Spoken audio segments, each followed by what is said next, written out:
The other day I did a video talking about how ambitions are delusions, yeah, and it's very true. Ambitions are delusions, right? But see, when you strive towards a goal, you have to make sure that it's realistic. Okay. Now, of course, it becomes a contradiction. You know, it's a delusion. A great goal is a delusion, but at the same time, you have to be realistic. You know, which is it? Well, it's both. And let me explain. Say, for instance, I say that I want to go to the moon. Yeah, I want to go to the moon right now. Just want to go to the moon, right? And I'm going to work towards getting to the moon. Now, you hear that and you say, you know, the guy is fucking insane, right? But say that, for the sake of argument, that I'm a billionaire. And I realize that there are a discrete number of steps in order for me to get to the moon, right? I have to take some of my billions, you know, and I have to build myself a rocket ship. And I have to hire the scientists and the engineers, of course, to build a rocket and to build a spaceship and to build a lunar module. And I have to hire these people and they have to do a set amounts of work and they have to do a whole bunch of stuff in order for that to happen. Well, all of a sudden, you know, the goal becomes realistic, right? But actually, what do you mean by realistic? By realistic, what you're actually saying is that to achieve the goal, no matter how distant or how seemingly impossible, you have to reduce it to discrete steps. So long as you reduce your goal, let me phrase that, so long as you are able to reduce your goal to a series of little things that you have to do, you can make any goal. You can achieve anything. You just have to make sure that each step on the way to the goal is achievable. Let me give you another example. Suppose I tell you that I'm going to go up half a mile. I'm going to climb half a mile. I'm going to get up to half a mile above the ground, right? And you say, well, that's impossible. You know, you're going to need a helicopter, but you don't have a helicopter. So how are you going to get up half a mile off the ground, right? You know, say that we're in New York City. We're in New York City. And I'm telling you that I am going to get half a mile off the ground, right? And I'm not going to use any kind of machine. No, I'm going to get a half a mile above ground, all on my lonesome, on my own power, right? And you're going to be like, oh my God, how is that possible? You can't do that, blah, blah, blah, blah. And then, you know, I go down to the Freedom Tower, smirk at the name, but they go down to the Freedom Tower, go to the stairwell and start climbing, right? I start climbing up 100 flights of stairs, you know? And yeah, I'm going to wind up being, you know, half a mile above the ground. Yeah? And is it achievable? Sure, it's achievable. It's achievable. It's going to take me a while. It'll take me, I don't know, an afternoon or maybe a whole day. I don't know how long it takes to climb the stairs, 100-odd flights of stairs, right? But it's achievable. Why? Because each step on the climb is achievable. Therefore, the overall goal is achievable. I will wind up half a mile above the ground by going up each and every step of the staircase on the Freedom Tower. It's inevitable, yeah? Because each step is achievable. And so that's what you have to do with any great goal, with any great mountaintop that you wish to achieve. You have to figure out all the intermediary steps in order to reach that great goal. Every step of the way, you have to be able to figure out, I have to do this, then I have to do that, then I have to do this other thing. And you have to get to that point where every step along the way is achievable.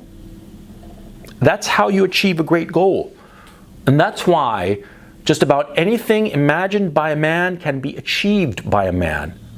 Because anything that you imagine, no matter how ludicrous or difficult it might seem to be, it requires a finite number of steps to achieve. Now, it could be that, you know, from the get-go, you cannot achieve some goal because you don't have something essential necessary for that goal. For instance, you know, I said before that, you know, I have the dream of going to the moon, right? But I don't have $1 billion or a few $1 billion necessary to achieve that goal. So, of course, I'm not going to go. I'm not going to be able to hire the people to go. And so that dream, it's just not going to happen, right? But you're going to know that almost from the get-go, right? You're going to know from almost the moment you start to imagine some goal that you can or can't achieve it because of some crucial thing that you lack. But it could be that crucial thing that you lack, you can get it. It could be that you actually know how to get it. A lot of times you have some goal and you think that you can't achieve it, but you start breaking it down and start to realize what is really necessary, and you start to realize that you can achieve it. For instance, in this absurd notion of me going to the moon, yeah, I don't have $1 billion, or maybe it'll cost $10 billion to get to the moon, but perhaps I know, or I can get to know, like say investment bankers who can put me in touch with clients. These clients have the cash, not individually perhaps, but a group of them, I can put them all together and put together $10 billion. And with these $10 billion, I can pay the engineers and the scientists and what have you to build a rocket to go to the moon. You see what I mean? Because a lot of times you don't need to have something. You don't need to have $1 billion or $10 billion. You just need to get it from somewhere in order to achieve your dream. See, a lot of guys think that if you don't have everything necessary to achieve some goal, you can't reach it. But a lot of times you don't need to have those things. You just need to be able to use them for a moment. Sort of like renting cars, for instance. You're living in New York City and you want to get down to Washington, D.C., right? And you don't have a car. Well, do you need to spend $30,000 to drive from New York to Washington, D.C.? No, of course not, because you can rent a car. You can rent a car or an Uber or whatever the fuck. You just need a fraction of that money because you don't need to own the car. You just need to rent it for the weekend or however long you're going to need it to go down to DC. You see my point. A lot of guys fall for the trap of thinking that if they don't have this essential thing, if they don't own this thing, if it's not completely theirs, then there's no possibility of them reaching some goal or some mountaintop. And no, you got to think out of the box, be flexible. Understand that a lot of times to reach some goal, you don't need to possess those qualities or that resource, the money, the this, that, the other. You don't need to own it. You can sometimes get away with just renting it. You see what I mean? See, the guys who automatically shoot down any idea, right? Any dream, what's going on is that they are afraid, ultimately. See? Because if they weren't afraid, they'd try to think outside the box. See? In the dream of going to the moon, I don't have $10 billion. And so they would automatically say, oh, so you can't do it. But then I say, well, if I get to know investment bankers who can put together the financing from investors, then I can go to the moon. And they'll come up with more blocks, more obstacles, right? And that's why when I did the video before, about how ambitions are delusions. See, these are guys that you have to avoid, the naysayers, right? Because they will always look at a problem, and whatever that problem may be, they will automatically think it's insurmountable. See? Because for them, to achieve some great goal, the only way they will try to achieve it is if all the steps are so obvious and simple, like climbing the staircase at the Freedom Tower. They will only go for some goal that is, incredibly easy. These are the guys who go to college to get a good job. These are the guys who go into debt for $50,000 to get some pointless education so that they can get a job, and they say that one day, someday, they'll be an entrepreneur. Yeah? You know that most of the big entrepreneurs of our times, Steve Jobs, Bill Gates, Zuckerberg, all these people, right? They never finished college. They didn't. Yeah, they didn't bother because they knew that it was pointless. Yeah, a college degree was not really necessary. Yeah, but these guys who are always the perpetual naysayers, the guys who will try to wake you up from the delusion of your ambition, right? These guys, they will always see an obstacle in any step towards some great goal. And they will always play it safe. They will always do what other people have done. They will always want things given to them on a fucking silver platter. They will never try to use their imagination to get over the obstacle. They will never try to use their imagination and ingenuity to understand that the step from here to here is difficult, but there are ways that we can make these steps smaller so that we can get there. They will never try to use their brains to overcome the obstacles. On the contrary, they will use their brains to create obstacles. These are the people you want to avoid. You want to stay the fuck away from them. Yeah. These guys will always say that it can't be done, right? Everything can be done. Everything. Anything. If you can dream it, you can be it. And that stupid line from the Rocky Horror Picture Show. Yeah? If you can dream it, you can be it. Because, like I said, everything imagined by man can be achieved by a man. All that's required are the steps. And that's why it's important to set realistic goals. But see, that's the thing.